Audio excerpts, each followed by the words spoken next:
You come face to face with our romantic... Now, Pete could pretend that this is Gladys's bag.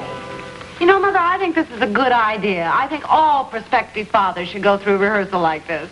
Well, they have wedding rehearsals. I don't see why they shouldn't have baby rehearsals, too.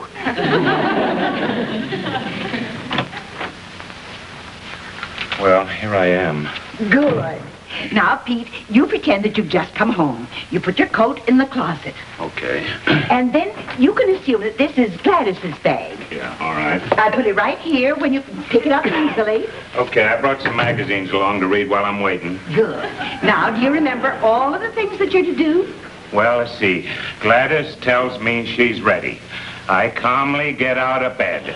I call the doctor. I help Gladys down the stairs. I pick up her overnight bag. I get in the car, drive to the hospital. Yes? Did I remember to put on my clothes? Pete, let's go through the whole thing. Now, I'll be glad. I'm starting to get nervous. You be Pete. Oh, Pete, come now, relax. Let me set the scene. Now, it'll probably happen sometime in the evening. You'll be sitting around here in the living room, waiting until Gladys tells you she's ready. All right? Okay.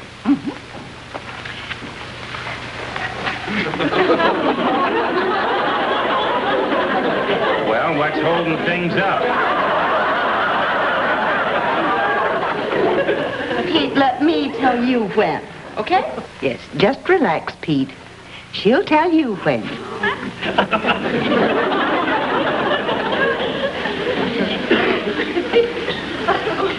Well, slowpoke? Oh, Pete, now really. The rooster doesn't tell the hen when to lay the egg. No, but the rooster doesn't have to pick up the phone, call the doctor, and drive the hen to the maternity ward either. Pete, Gladys will tell you in her own good time. Now, it will probably come as a surprise, so just sit back and relax, okay? Yeah, okay.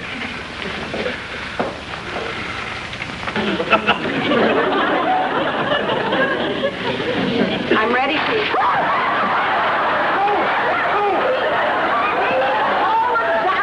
I haven't got time! Out of my way, I'm having a baby! That's not possible. I forgot my coat. Now listen, don't you worry about anything, because as soon as I get to the hospital, I'll tell you whether it's a boy or a girl. I forgot the bag. I know. I forgot my wife. Come on, Gladys.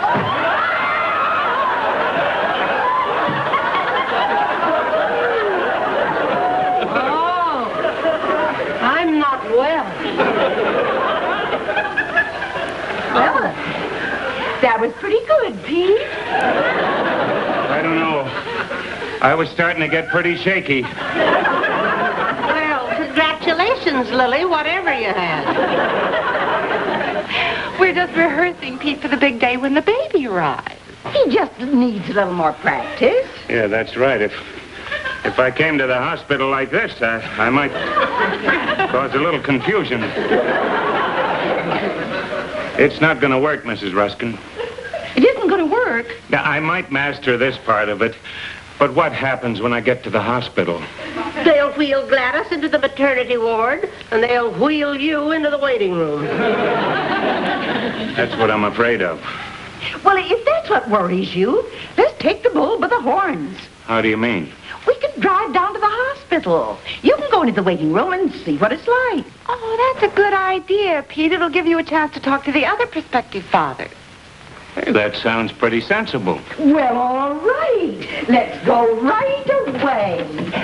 Hilda, would you care to go down with us? No, thank you. I get nervous in the waiting room of a station when I'm expecting a train. If we're going to go, we better get started before I lose my nerve. All right, Pete. See you later, Hilda.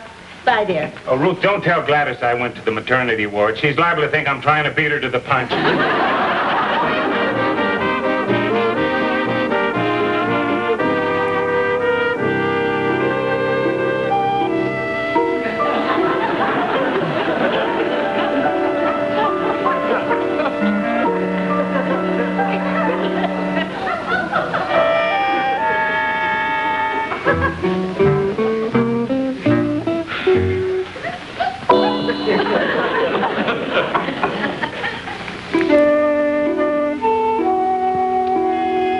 Cigarette? No, thanks. I don't smoke. Oh.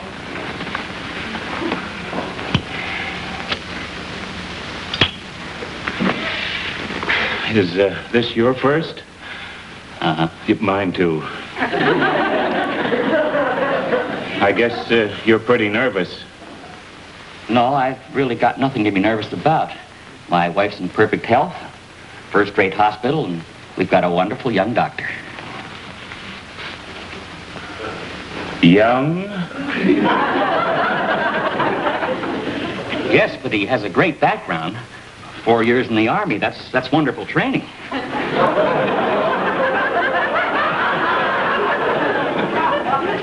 It is? I was in the Marines for 3.5 years, and not one guy in our outfit had a baby. He's a baby doctor now, but in the Army, he had a great record. What was his rank? Captain? Captain. We had a veterinarian in our outfit who was a colonel. Well, I have all the confidence in the world in our doctor. He's a magnificent doctor. I'm not a bit worried. Thank you. He's a magnificent doctor.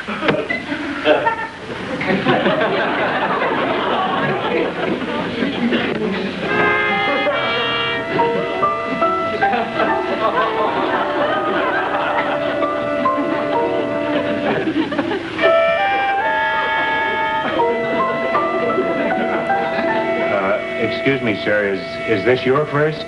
No, my fourth. Oh, you certainly hide your nervousness very well. Who's nervous? I've got nothing to be nervous about with old Doc Stevens in charge. Oh. Old? Well, he's around 52 and a great doctor. You know, he brought me into the world. Oh. How old are you? 40. Then he must be a great doctor. He lived with him when he was 12.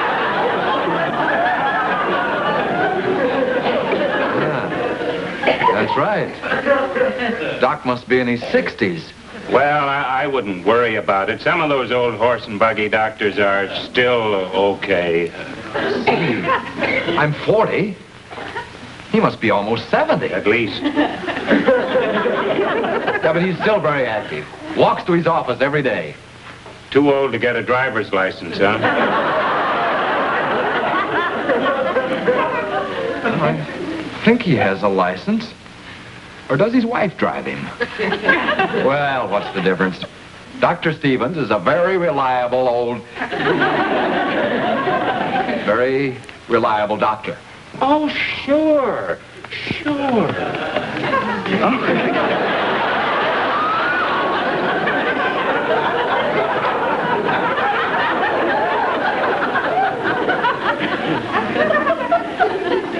Why was he only a captain? My dentist was a major. Well, I wouldn't worry about it. He's probably a very capable man. I know, for the first baby, we should have had an older, more experienced doctor. That's what he's got. Say, do you suppose your doctor would take over my wife? You better stay away from that doddering old bat. As many times as I've been in that kid's office, I've never seen a medical license. So many young doctors, and I had to pick him.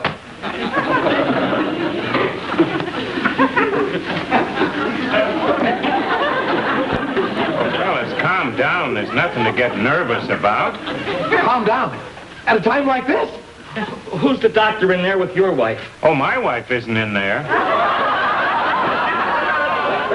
She isn't. Where is she? She's home. Well, shouldn't you rush her down here? Well, what for? She's got 6 months. 6 months? Then what are you doing here? Oh, I just came here to rehearse to get over my nervousness. And I want to thank you, fellas. You've been a big help. Oh, hey, now, wait a minute. wife. Mr. Ferguson, Mr. Kent, I have good news for you. Mr. Ferguson, your wife had a boy. Did you hear that? My boy had a wife. My boy had a wife. Congratulations. Congratulations. Thank you, Mr. Ferguson. My boy had a wife. Congratulations. And Mr. Kent, you had a girl. Wonderful. Wait till I tell my wife.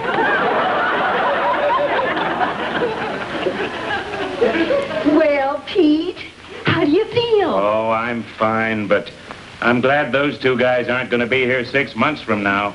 They could make a fellow awfully nervous.